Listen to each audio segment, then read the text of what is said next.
confinement qui se prolonge pour beaucoup de professions. Vous cherchez des solutions ? Tout à fait, Anne. Après que le président nous ait présenté le plan de mi-confinement, c'est ni un confinement ni un déconfinement, eh bien, plutôt que de perdre l'espoir définitivement, j'ai décidé de prendre une douche et de dire enfin non à la sinistrose. Voilà, en ce moment, ma vie, c'est comme une station de ski. Le tire-fesse est fermé, mais je peux quand même prendre l'air.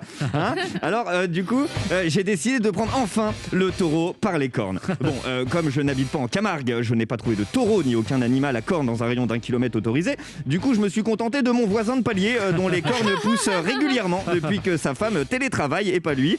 Je peux vous confirmer qu'elle ne règle pas tous les dossiers par Zoom, et que chez Amazon, toutes les livraisons ne se font pas sans contact. Depuis le début du second confinement, ma voisine a reçu plus de visiteurs que le musée du Louvre. Si dans cette... Non mais c'est factuel, si dans cette période on peut se plaindre de l'absence de culture, réjouissons-nous de savoir que certains préservent au moins la première syllabe du mot.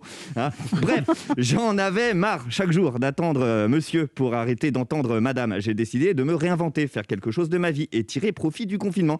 C'est là que j'ai ouvert dans ma cave un petit bar clandestin. Oui, je l'ai baptisé au bon sens, pour être sûr que les autorités ne viennent pas y traîner. Je propose un peu de tout, mais notre cocktail phare, c'est le PCR, pastis chartreuse remembrée. Avec ce PCR, tu sais pas si t'as le Covid, mais pendant 2 heures, t'as au moins les symptômes.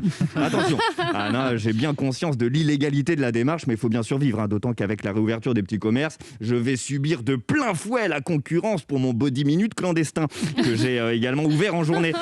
Je sais, sur le papier, je manque de qualification, mais après un mois de fermeture des établissements légaux, la cliente, c'est pas une esthéticienne qu'elle recherche, c'est Indiana Jones, directement. Comme ma voisine et cliente me disait avant une énième livraison, je la cite, c'est pas parce que le métro est une zone à risque qu'il faut pas avoir son ticket. Fin de citation. Et puis avec le sillon interfécié à 12 €, personne va me demander les diplômes. Je rends un service de première nécessité, je me fais un peu d'argent, c'est la guerre, plus de boulot, on se débrouille. Pourquoi monsieur Macron ferait des allocutions avec une petite coupe de cheveux, oreilles dégagées, et ma voisine serait obligée de l'écouter avec une petite culotte à rouflaquette? Alors oui, je prends des risques, c'est mon petit côté Jean Moulin. Et si, pour moi, tout cela n'est encore qu'une simple chronique, une pure fiction, eh bien pour nombre de Français, la débrouille, le système dévoile l'illégalité, c'est bientôt, si ce n'est déjà, une nécessité bien réelle.